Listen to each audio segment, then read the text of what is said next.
itu Abia anak ayat 1. Pada waktu itu Abia anak Yerobeam jatuh sakit. Lalu Yerobeam berkata kepada istrinya, "Berkemaslah, menyamarlah, supaya jangan diketahui orang bahwa engkau istri Yerobeam, dan pergilah ke Silo. Bukankah di sana tinggal Nabi Ahia? Dia yang telah mengatakan tentang aku bahwa aku akan menjadi raja atas bangsa ini. Bawalah 10 roti, kue kismis, dan sebuli-buli air madu, dan pergilah kepadanya. Dia yang memberitahukan kepadamu apa yang akan terjadi dengan anak ini." Amin.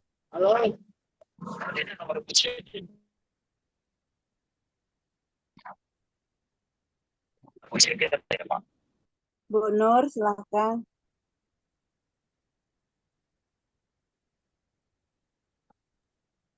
Buka mic, Bu. Bu Nur Cahaya. Belum buka mic nih, Bu.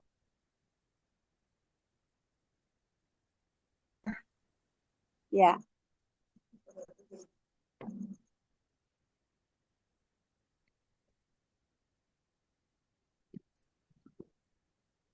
Loh.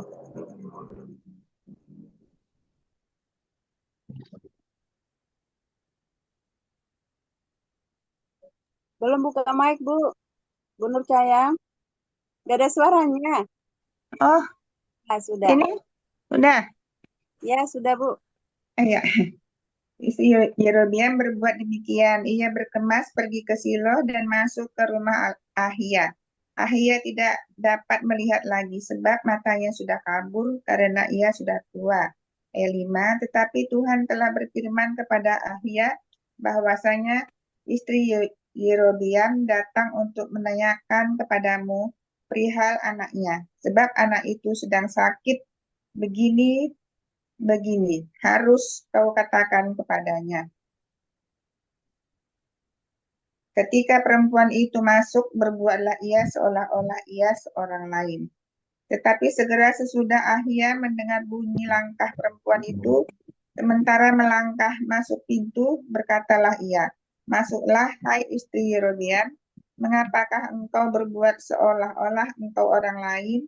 Aku disuruh menyampaikan pesan yang keras kepadamu." Amin. Ayat 7, pergilah, katakanlah kepada Yerobeam, beginilah firman Tuhan Allah Israel. Aku telah meninggikan engkau dari tengah-tengah bangsa itu, dan mengangkat engkau menjadi raja atas umatku Israel. Aku telah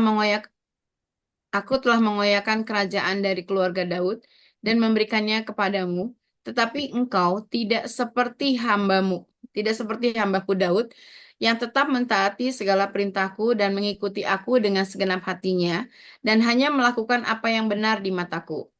Ayat 9, sebab engkau telah melakukan perbuatan jahat, lebih dari semua orang yang mendahului engkau, dan telah membuat bagimu Allah lain dan patung-patung tuangan, sehingga engkau menimbulkan sakit hatiku, bahkan engkau telah membelakangi aku. Amin.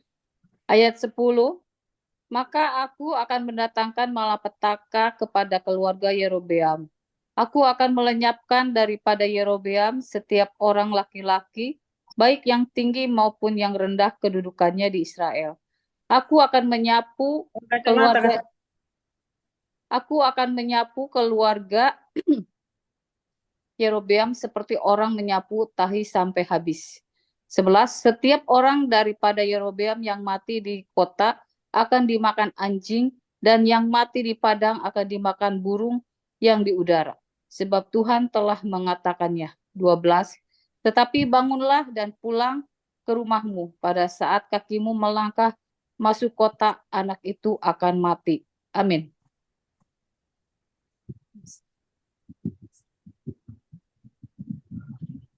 Ayat 11, ayat 13, seluruh Israel akan meratapi dia dan akan menguburkan dia, sebab hanya dialah daripadanya keluarga Yerobeam yang akan mendapat kubur. Sebab di antara keluarga Yerobeam hanya padanya lah terdapat sesuatu yang baik di mata Tuhan Allah Israel. Dan Tuhan akan membangkitkan baginya seorang raja atas Israel yang akan melenyapkan keluarga Yerobeam seperti kenyataan sekarang ini. Ayat yang ke-15, kemudian Tuhan akan mengajar orang Israel sehingga tergoyah-goyah seperti gelagah di air, dan ia akan menyantakan mereka daripada tanah yang baik ini yang telah diberikannya kepada nenek moyang mereka. Ia akan menyerahkan mereka ke seberang sungai Efrat sana, oleh karena mereka telah membuat tiang-tiang berhala mereka dan dengan demikian menyakiti hati Tuhan. Amin. 16.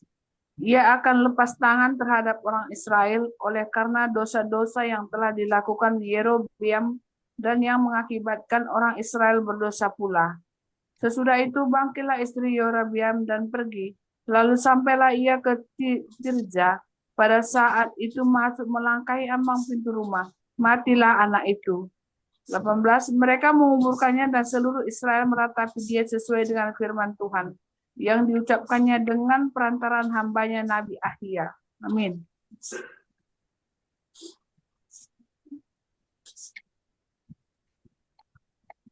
Marinake, Ibu Marinake. Bu Marinake, Ayat 17 ya, Bu. ayat 17, Bu. Sesudah itu bangkitlah istri Yerobeam dan pergi. Lalu sampailah ia ke Tirza. Pada saat ini masuk melangkahi abang pintu rumah. Matilah anak itu. Ayat 19 harusnya. Ayat 19. Iya, 19. Mulainya 19.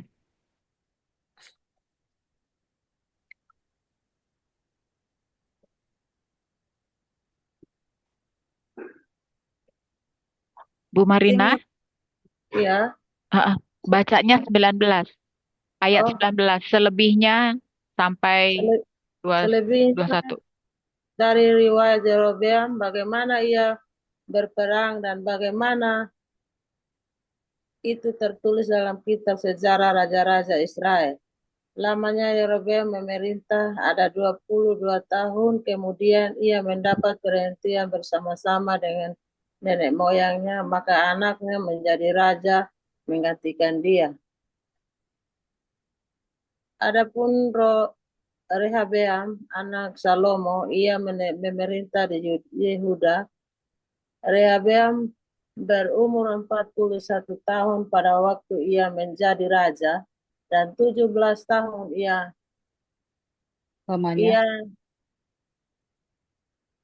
lamanya ia memerintah di Yerusalem, kota yang dipilih Tuhan dari antara segala suku Israel untuk membuat namanya tinggal di sana. Nama ibunya ialah Naamah, seorang perempuan Ammon.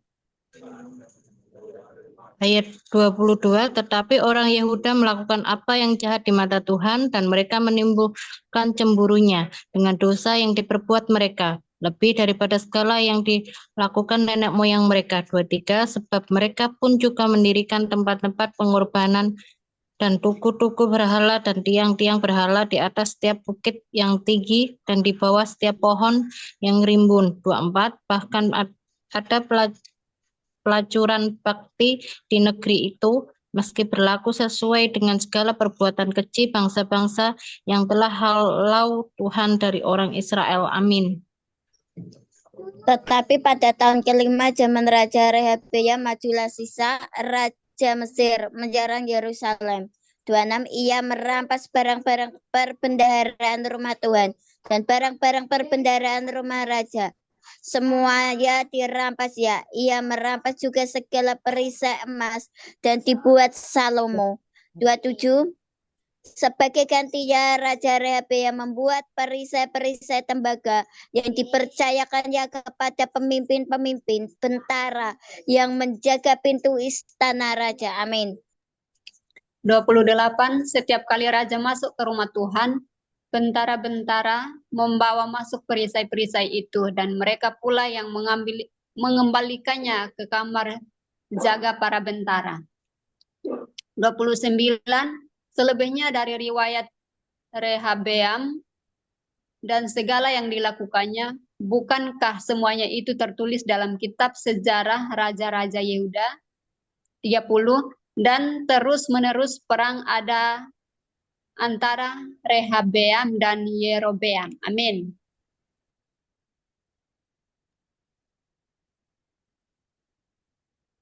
Kemudian Rehabeam mendapat perhentian bersama-sama dengan nenek moyangnya, dan ia dikuburkan di samping nenek moyangnya di kota Daud. Nama ibunya ialah Naamah, seorang perempuan Amon. Maka Abiam anaknya menjadi raja menggantikan dia. 1 Raja-Raja 15 ayat pasal 1. Abiam Raja Yehuda. Dalam tahun ke-18 zaman Raja Yerobeam bin Nebat menjadi rajalah Abiam atas Yehuda. Ayat 2, 3 tahun lamanya ia memerintah di Yerusalem. Nama ibunya ialah Maakah, anak Abisalom. Amin. Ayat 3, Abiam hidup dalam segala dosa yang telah dilakukan ayahnya sebelumnya. Dan ia tidak dengan sepenuh hati berpaut kepada Tuhan, Allahnya seperti Daud moyangnya. Ayat 4, tetapi oleh karena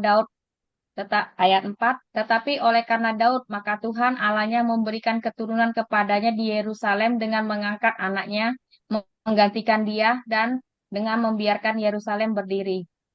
Ayat 5, karena Daud telah melakukan apa yang benar di mata Tuhan dan tidak menyimpang dari segala yang diperintahkannya kepadanya seumur hidupnya, kecuali dalam perkara Uria orang Het itu. Amin.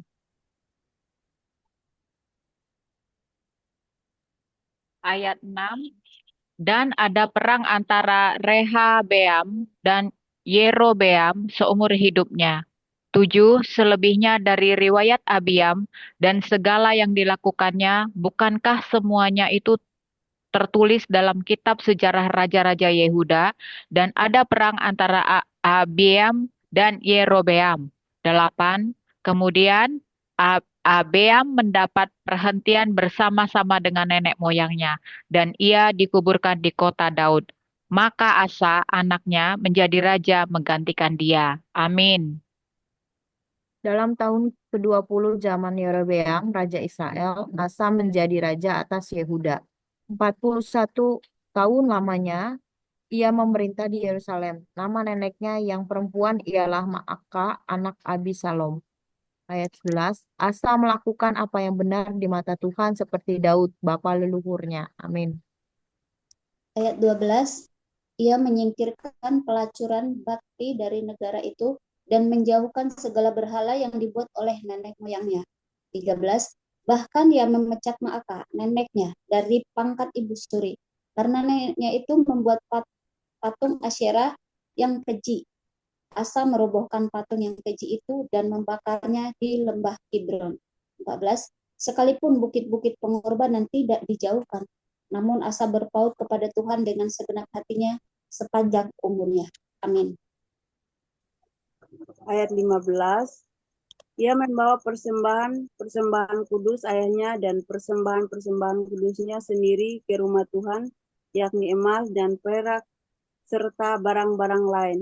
Dan pada perang antara Asa dan Baesa, Raja Israel sepanjang umur mereka, Baesa Raja Israel maju berperang melawan Yehuda, dan ia memperkuat Rama dengan maksud mencegah lalu lintas kepada Asa Raja Yehuda. Amin. Ayat 18.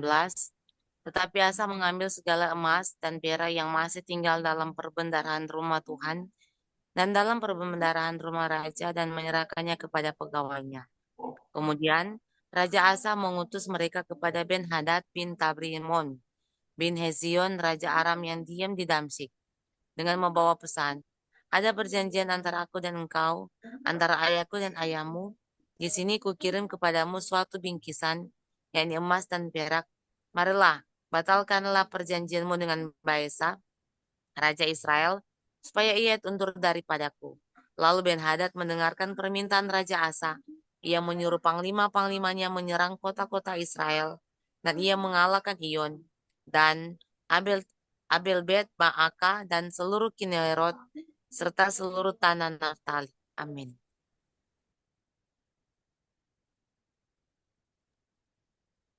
Ibu Nur di unmute. Ah, dibuka. Dibuka, Bu, belum. Ini ada. Ini baru bersuara. Udah, selesai ya. Ayat berapa tadi? 21 ya? Ya. Ayat 21, segera sesudah Baesa mendengar hal itu, ia berhenti memperkuat Rama dan ia menetap di Tirza. 22, tetapi Raja Asa mengarahkan segenap orang Yehuda, seorang pun tiada yang terkecuali. Mereka harus mengangkat batu dan kayu yang dipergunakan Baesa untuk memperkuat Rama. Raja Asa mempergunakannya untuk memperkuat Geba, Benyamin, dan Mispa. 23. Selebihnya dari seluruh riwayat Asa dan segala kepahlawanannya dan segala yang dilakukannya dan kota-kota yang diperkuatnya, bukanlah semuanya itu tertulis dalam kitab sejarah Raja-Raja Yehuda, tetapi pada masa tuanya ia menderita sakit pada kedua kakinya. Amin. Ayat 24. Kemudian Asa mendapat perhentian bersama-sama dengan nenek moyangnya, dan ia dikuburkan di samping nenek moyangnya di kota Daud, bapa leluhurnya. Maka Yosafat anaknya menjadi raja menggantikan dia. Nadab, raja Israel. Nadab anak Yerobeam menjadi raja atas Israel dalam tahun kedua zaman Asa, raja Yehuda.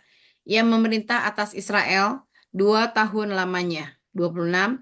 Ia melakukan apa yang jahat di mata Tuhan, serta hidup menurut tingkah laku ayahnya, dan menurut dosa ayahnya, yang mengakibatkan orang Israel berdosa pula. Amin. Ayat 27, dan adakan persepakatan melawan dia. Baesa menewaskan dia di Gibeton yang termasuk wilayah orang Filistin. Sedang Nadab dan seluruh Israel mengepung Gibeton itu.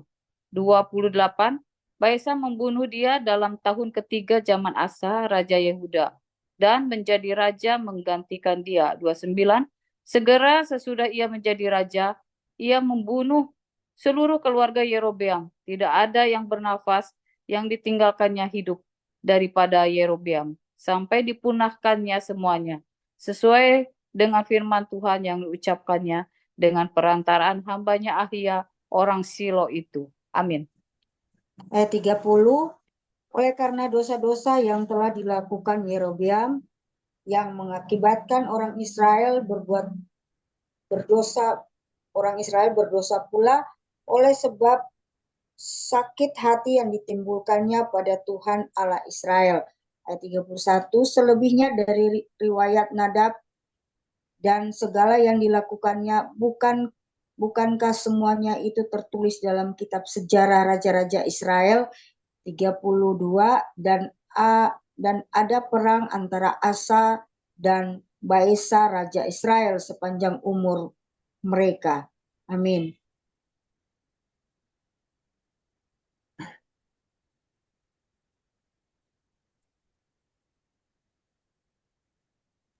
Bu Harmoni. Baesa Raja Israel. 33. Dalam tahun ketiga zaman Asa, Raja Yehuda, Baesa bin Ahia menjadi raja atas seluruh Israel di Tirza. Ia memerintah di 24 tahun lamanya. 34. Ia melakukan apa yang jahat di mata Tuhan, serta hidup menurut tingkah laku Yerobeam dan menurut dosanya yang mengakibatkan orang Israel berdosa pula. 1 Raja-Raja 16 ayat 1. Kemudian datanglah firman Tuhan kepada Yehu bin Hanani melawan Baesa. Bunyinya 2. Oleh karena engkau telah kutinggikan dari debu dan kuangkat menjadi raja atas umatku Israel, tetapi engkau telah hidup seperti Yerobeam dan telah menyuruh umatku Israel berdosa, sehingga mereka menimbulkan sakit hatiku dengan dosa mereka. Amin. Bu Mariake. Ayat 3, Bu.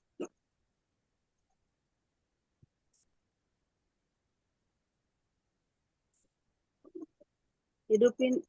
Buka mic-nya, Bu. Belum? Ya. Ya, sudah. Maka sesungguhnya aku akan menyapu bersih Baesa dan keluarganya, kemudian aku akan membuat keluargamu seperti keluarga Yerobeam bin Nebat.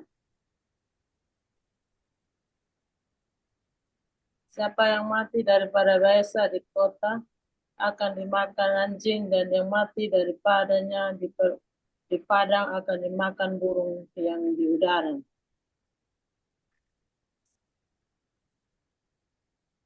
Sampai ayat berapa, Bu? Satu lagi, Bu, sampai ayat 5. Satu lagi. Selebihnya dari riwayat Baesa dan apa yang dilakukannya dan kepahlawannya, bukankah semuanya itu tertulis dalam kitab sejarah raja-raja Israel? Tidak, Bu. Ayat 6. 5. Kemudian 6. 5. 6. Tadi 6 apa? 6. WT 6. Ayat 6. Ibu Eti. Kurang. Ayat 6. Kemudian Baisa mendapat perhentian bersama-sama dengan nenek moyangnya dan ia dikuburkan di Tirza. Maka Ela anaknya menjadi raja menggantikan dia. 7. Juga dengan perantaraan Nabi Yehu bin Hanani, firman Tuhan telah datang melawan Baisa dan melawan keluarganya, baik karena segala yang jahat yang telah dilakukannya di mata Tuhan, sehingga ia menimbulkan sakit hati Tuhan dengan perbuatan tangannya, dan dengan demikian menjadi sama seperti keluarga Yerobeam, maupun oleh karena ia telah membunuh Yerobeam. 78. Ela Raja Israel ayat 8. Dalam tahun ke-26 zaman Asa Raja Yehuda, Ela anak Baesa menjadi raja atas Israel di Tirza. Ia memerintahkan 2 tahun lamanya. Amin. Ayat 9. Simri pegawainya yang menjadi panglima atas setengah dari pasukan kereta mengadakan persepakatan melawan dia. Ketika ia minum sampai mabuk di Tirsa, di rumah Arsa yang menjadi kepala istana di Tirsa. 10. Datanglah Simri lalu membunuh dia dalam tahun ke-27 zaman Asa, Raja Yehuda, dan ia menjadi raja menggantikan dia. 11. Pada waktu ia menjadi raja itu, segera sesudah ia duduk di atas tatanya, ia membunuh seluruh keluarga Baesa. Tidak ada seorang laki-laki pun daripadanya yang ditinggalkannya hidup, juga kaumnya dan teman-temannya. Amin. Ayat 12. Demikianlah Simri memunahkan seluruh keluarga Baesa sesuai dengan firman Tuhan yang diucapkannya kepada Baesa dengan perantaraan Nabi Yehu. 13. Oleh karena segala dosa yang telah dilakukan Baesa dan Ela anaknya, yang mengakibatkan orang Israel berdosa pula, sehingga mereka menimbulkan sakit hati Tuhan Allah Israel dengan dewa-dewa kesia-siaan mereka. 14. Selebihnya dari riwayat Ela dan segala yang dilakukannya, bukankah semuanya itu tertulis dalam kitab sejarah raja-raja Israel? Amin.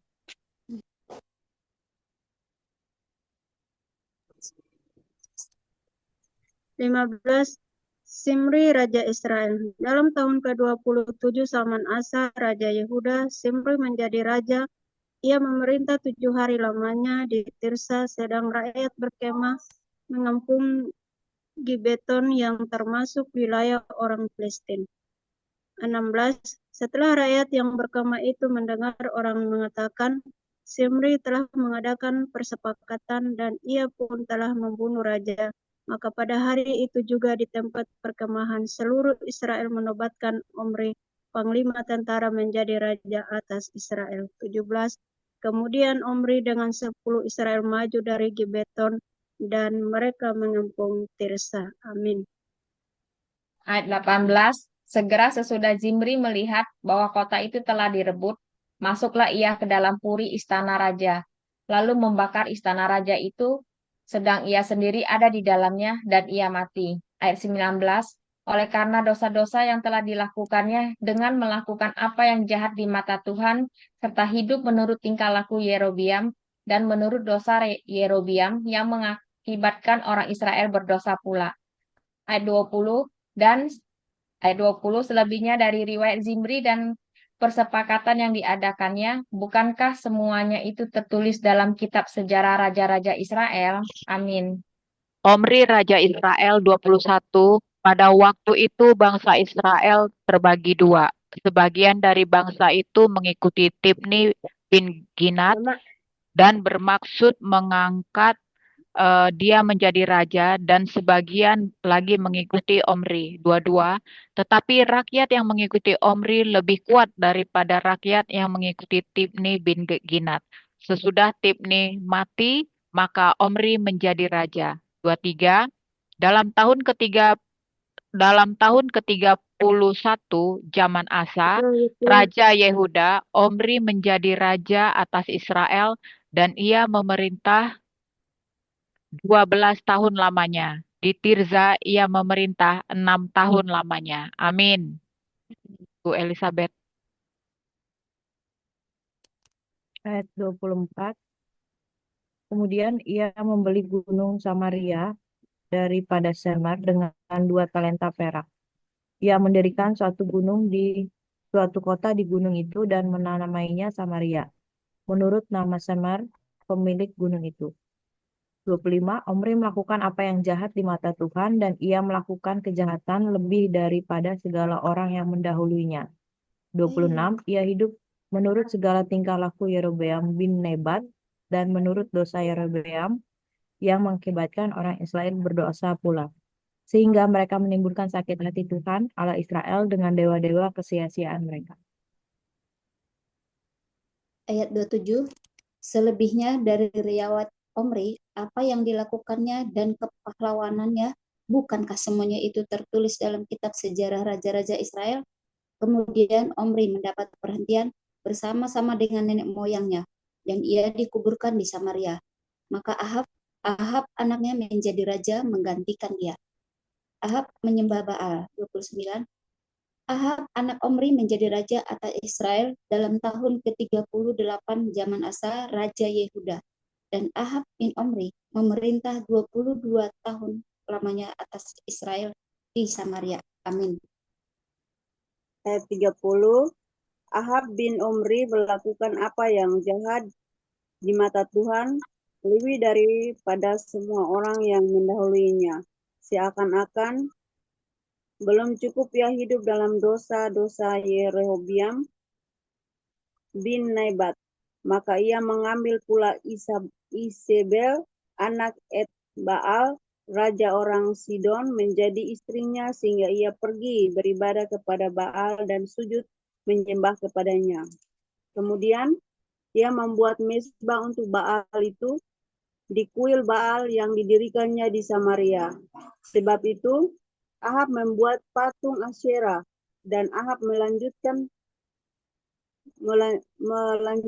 bertindak demikian sehingga ia menimbulkan sakit hati Tuhan Allah Israel lebih dari semua raja-raja yang mendahulunya.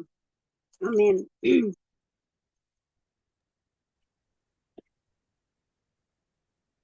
Sudah ya, Bu? Hapuskan aja lah. Iya, tanggung banget. Tanggung Ayat. 1 ayat lagi. Iya.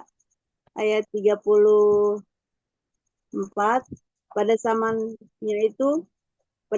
itu Hiel orang Betel membangun kembali Yeriko dengan membayarkan nyawa Abiram anaknya yang sulung. Ia meletakkan dasar kota itu, dan dengan membayarkan nyawa Zegub anaknya yang bungsu, ia memasang pintu gerbangnya sesuai dengan firman Tuhan yang diucapkannya dengan perantara Yesua bin Nun. Amin. Terima kasih Ibu untuk pembacaannya. Kita renungkan selama 3 menit ya Bu. Silakan Bu Juli.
Baik Ibu-Ibu, karena kita sudah membaca dari pasal 14 sampai 16, silakan Ibu-Ibu yang sudah mendapatkan rema untuk membagi untuk kita semua atau kesaksian juga boleh. Silakan Ibu-Ibu.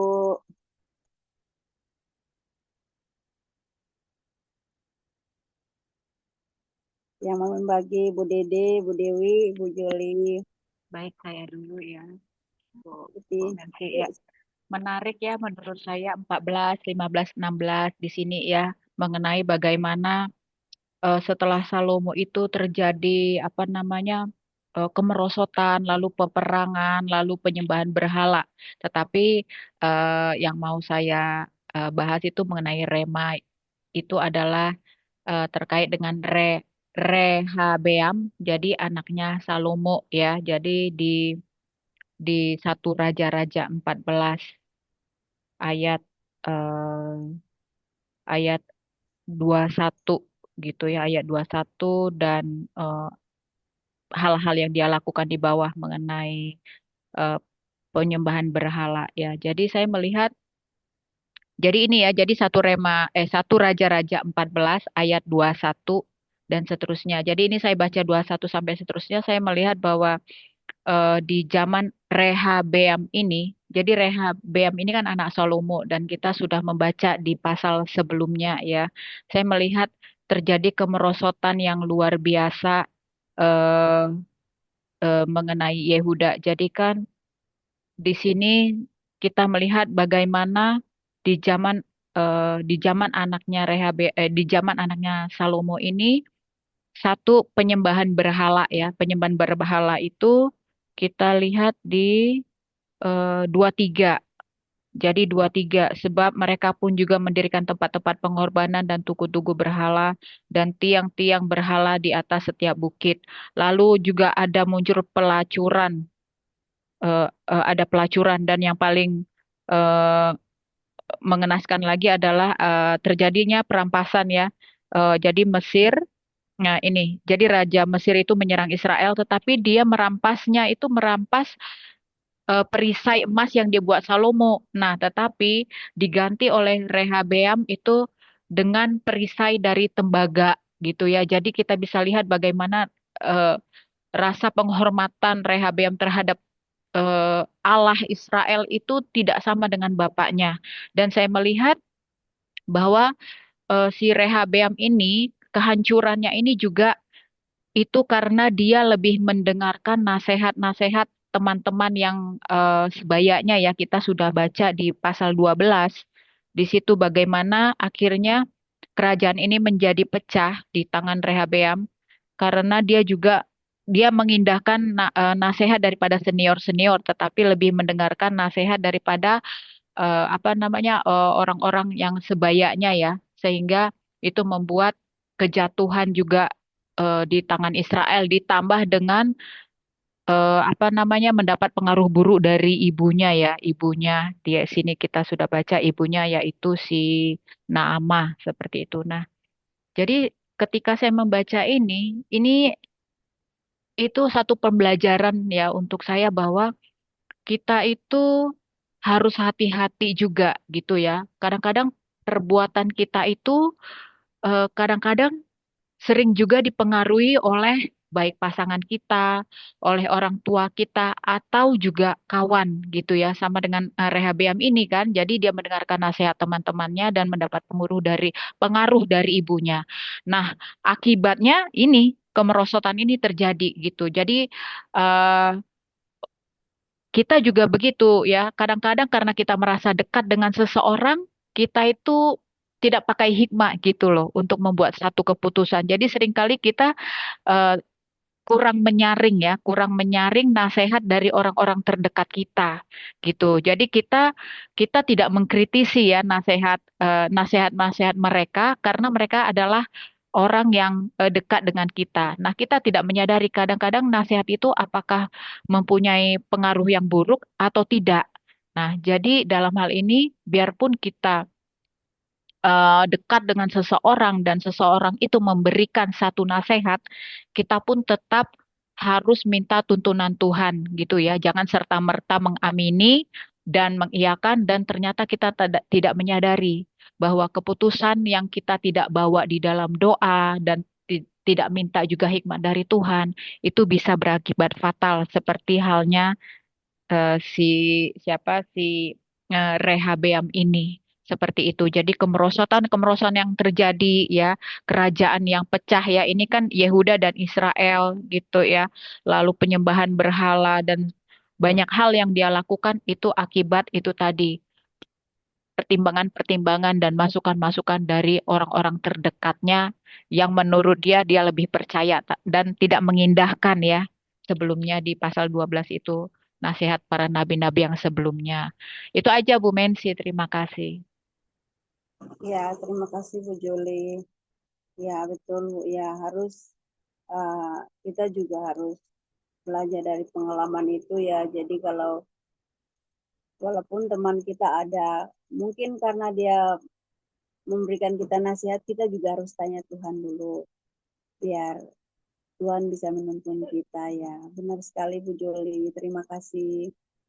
Silakan ibu-ibu yang lain, Bu Erna, Bu Dewi, Bu Harmoni, Bu Ayu, silakan. Oke, saya ya Bu. Terima kasih. Yang saya dapat di 1 Raja-Raja pasal 14 ayat 8 ya. Itu mengingatkan kita ya. Aku telah mengoyakkan kerajaan dari keluarga Daud dan memberikannya kepadamu. Tetapi engkau tidak seperti hambaku Daud yang tetap mentaati dengan segenap hatinya dan hanya melakukan apa yang benar di mataku. Ya, di sini pepecahan antara ini ya, kerajaan-kerajaan seperti apa yang disampaikan Bu Juli tadi. Dan ini Tuhan mengingatkan, maksudnya Daud telah mentaati segala perintah Tuhan. Dan Daud juga melanggar ini ya, perzinahan kayak melihat wanita itu, tetapi Daud mempunyai hati taat kepada Tuhan dengan segenap hatinya. Dia menaruh untuk berjalan dalam kebenaran Tuhan. Begitu pula dengan kita ya. Jangan sampai kita menyimpang dari perjalanan yang Tuhan tetapkan, destiny kita. Dalam arti jangan sampai kita terkoyakkan, terintimidasi, terkontaminasi dengan keadaan dunia ini, di mana keadaan dunia ini ya ingin mempercepat sesuatu yang dia inginkan, tetapi dengan cara tidak benar ya, melalui penyembahan berhala, melalui apapun yang dia merasa cepat, merasa benar, tetapi belum tentu di hadapan Tuhan itu benar. Contohnya orang Kristen. Belajar taatlah, yaitu pelaku firman Tuhan, melakukan setiap apa yang Tuhan firmankan. Jangan berzina, jangan membuat patung berhala di hadapanku, karena Tuhan itu cemburu. Tetapi masih banyak orang yang melakukan ritual-ritual yang merasa dia benar. Tetapi para hamba Tuhan, para pendeta-pendeta itu tidak mau mengingatkan karena takut kalau jemaatnya berkurang.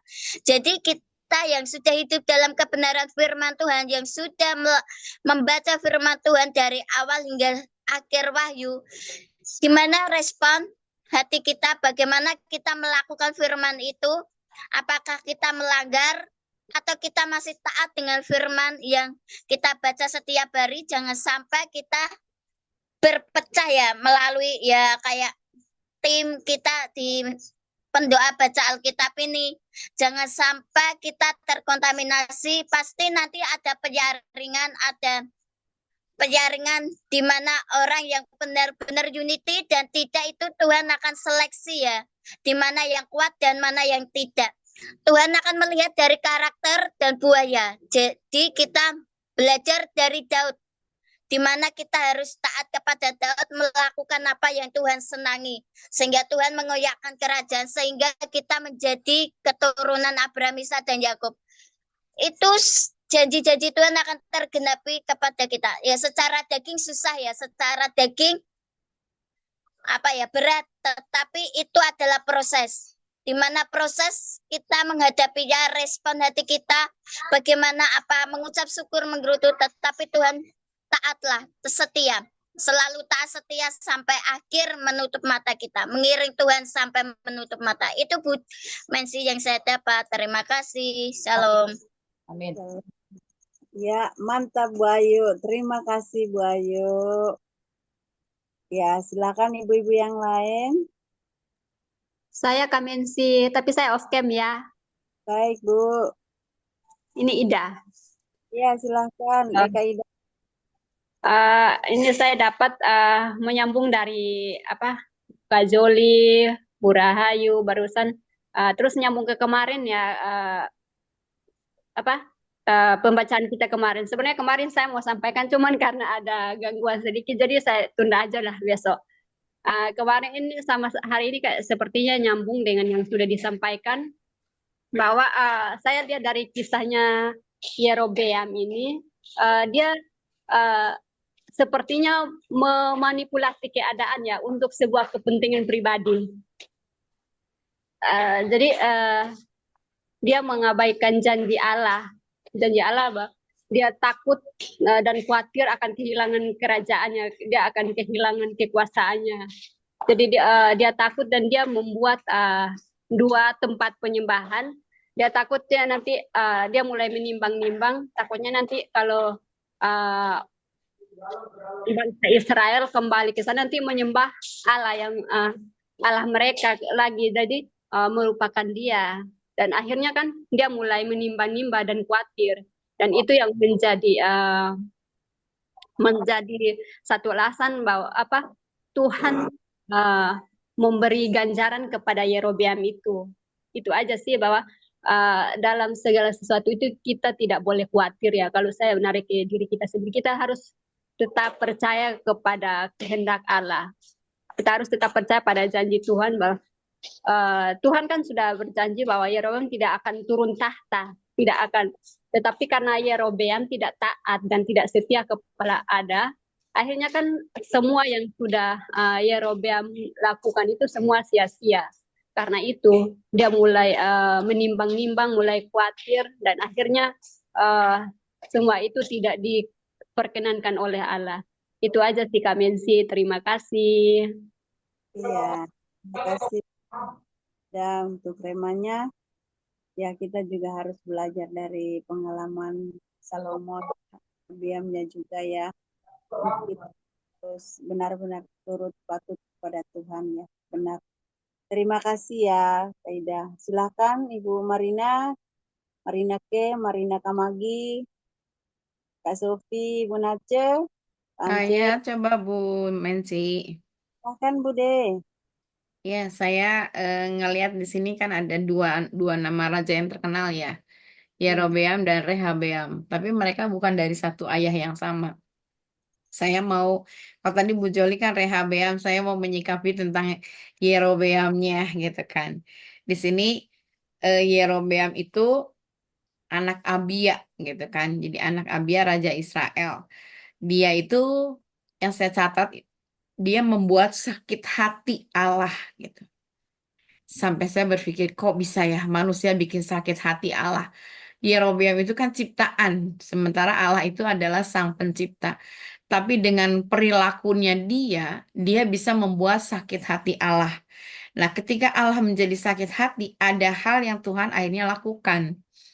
Saya sampai ngeri ini ya bacanya. Dia melenyapkan setiap laki-laki dari Yerobeam ini sama persis seperti apa yang pernah dilakukan oleh saya lupa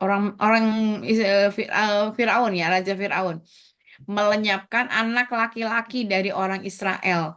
Ini juga sama, Tuhan melenyapkan setiap laki-laki dari Yerobeam. Bahkan dikatakan Tuhan menyapu keluarga Yerobeam. Menyapu tuh kan kalau kita kan ya ibu-ibu pastilah suka nyapu gitu kan. Yang disapu kan pasti nggak mungkin ada kotoran tersisa sedikit pun. Kita harap semuanya bersih. Nah, saya kebayang Allah, begitu Allah sakit hati, maka dia akan melakukan hal-hal yang di luar prediksi kita gitu. Dikatakan semua anak laki-laki dari keluarga Yerobeam itu, akan dibinasakan, berarti artinya laki-laki kan apa ya, kalau di Batak, di Chinese gitu. Kemudian di Israel ini sendiri juga dia itu penerus marga lah kasarnya begitu ya. Kalau misalnya penerus keturunan, karena kan yang disebutkan kan jarang ada nama perempuan ya. Jadi dengan kata lain Tuhan itu ingin menghabiskan keluarga Yerobeam karena sikap Yerobeam yang membuat Allah menjadi sakit hati. Dari sini saya akhirnya introspeksi sama diri saya sendiri. Apakah saya membuat Allah menjadi sakit hati?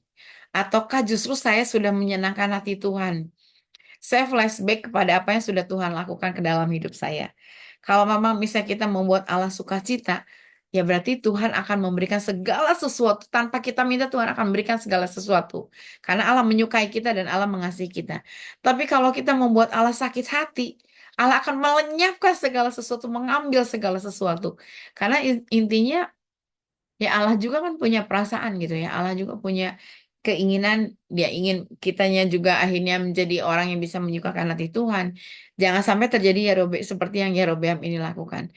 Istilahnya kerajaannya pun tidak bertahan lama gitu. Dan ini terjadi sebenarnya kan Allah hendak mengokohkan kerajaan Daud gitu kan, kerajaan Israel atas Daud. Tapi karena satu dosa yang akhirnya menjadi dosa yang berencana lagi, yang akhirnya ditutupi dengan dosa lagi, dan membuat semua porak-poranda.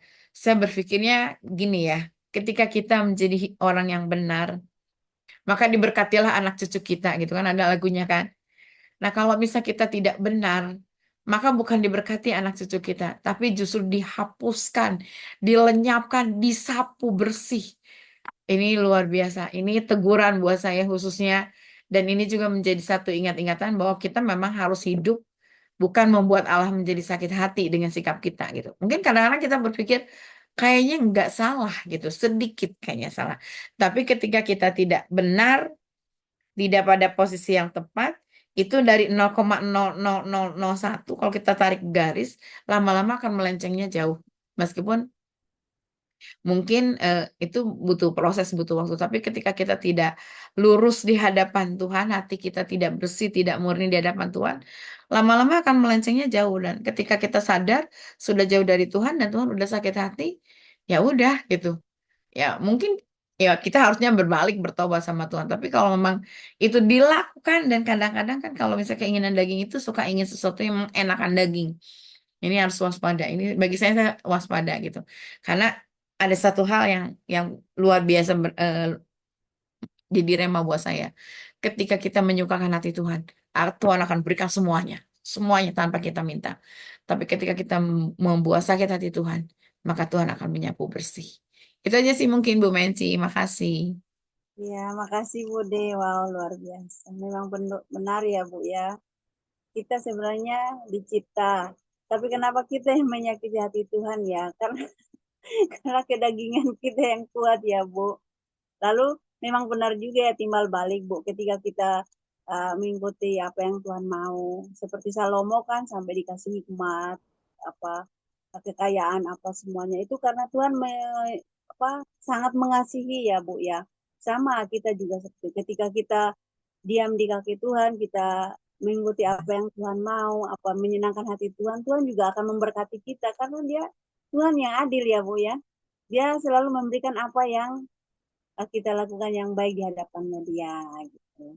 Terima kasih Bu De sudah lengkap luar biasa. Makasih.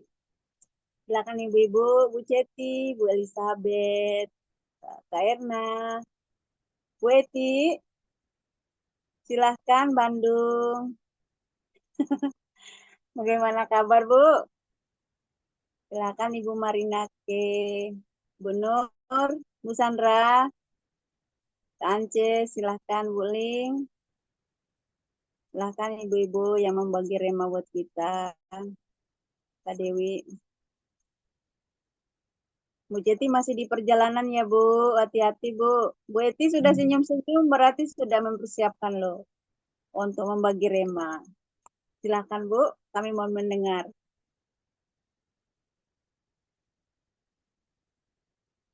Masih unmute? Ya. Ya. Sementara saya senyum-senyum dulu karena udah banyak absen ini. Udah banyak absen. Waduh. Bu, kami lagi rindu sama Ibu, suaranya juga, remanya juga Bu.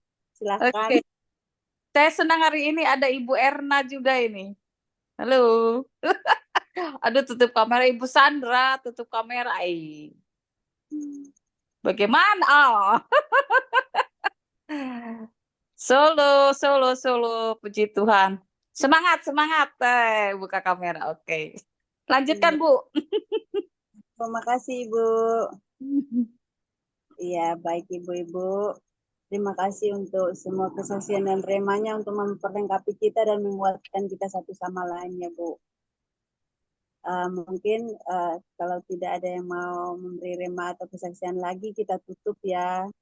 Bu Ceti, silakan Bu. Oh, Bu Ceti masih di perjalanan. Baiklah, mungkin saya minta Bu Elizabeth untuk doa tutup ya, Bu. Ada Ibu Elisa? Halo, Bu Elizabeth.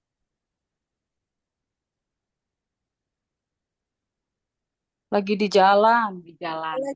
Kan ya, baiklah kalau begitu silakan Bu Joli mungkin doa tutup ya. Oke, baik. Baik ibu-ibu, mari kita berdoa. Bapa yang kami sembah di dalam roh dan kebenaran, Bapa kami mengucap syukur bahwa pada malam hari ini Tuhan kami sudah membaca firman-Mu dari 1 Raja-Raja 14 sampai 16 ya Bapa. Bapa, kami percaya rema-rema yang kami dengar pada hari ini Tuhan itu membukakan pikiran kami dan juga mengingatkan kami dan membuat kami refleksi diri ya Bapa, agar kami Tuhan mempunyai hati yang bersih dan kami tidak melenceng Tuhan daripada jalan-Mu. Agar kami juga Tuhan mampu menyukakan hati-Mu ya Bapa. Sehingga Tuhan kami percaya Tuhan ketika kami membuat hati-Mu senang Tuhan, Engkau juga melakukan hal yang sama terhadap kami, bahkan juga generasi-generasi kami berikutnya ya Bapa. Bapa, terima kasih Bapa. Terima kasih untuk pembacaan firman-Mu hari ini. Demikian juga Tuhan kami mengetahui sejarah mengenai Tuhan jalan, mengenai sejarah-Mu Tuhan yang sudah Kau tuliskan melalui firman-Mu di sini ya Bapa. Bapa, pada malam hari ini Tuhan kami akan beristirahat. Biarlah Tuhan yang melindungi kami selalu pada saat kami istirahat. Tuhan juga mengurapi kami selalu ya Bapa, pikiran kami, biarlah pikiran Kristus Tuhan yang Kau berikan kepada kami. Engkau juga mengurapi indera pendengaran kami, agar apa yang kami dengar itu membangun iman kami juga ya Bapa. Apapun yang kami keluarkan dengan perkataan kami, biarlah kata-kata yang membangun bagi orang-orang di sekitar kami. Demikian juga Tuhan, bantu kami Tuhan untuk menjaga hati kami Tuhan, agar kami mempunyai hati yang bersih Bapa. Dan ketika kami melenceng, kami percaya kami punya Roh Kudus Tuhan, yang selalu Tuhan menjadi pengingat, yang selalu mengingatkan kami Bapa, agar kami cepat-cepat Tuhan kembali bertobat dan memohon ampun padamu ya Bapa. Bapa, Engkau jaga pikiran kami, Engkau jaga apa yang menjadi kehendak kami selalu. Bapa, pada saat kami nanti selesai berdoa Tuhan, kami percaya Roh Kudus-Mu masih terus bekerja di dalam kehidupan kami. Bantu kami agar apa yang kami baca selalu Tuhan, itu dapat kami hidupi di dalam kehidupan kami sehari-hari. Terima kasih Bapa, terima kasih Yesus, terima kasih Roh Kudus.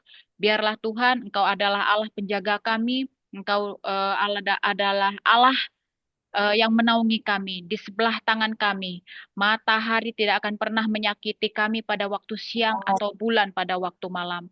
Tuhan akan menjaga kami terhadap segala hal, termasuk juga terhadap segala rancangan-rancangan kecelakaan. Engkau akan menjaga nyawa kami ya Bapa. Tuhan akan menjaga keluar masuknya kami selalu, dari sekarang sampai selama-lamanya. Haleluya. Amin. Amin. Amin. Terima kasih Ibu-Ibu. Tuhan berkati kita semua. Dadah. Dadah. Dadah.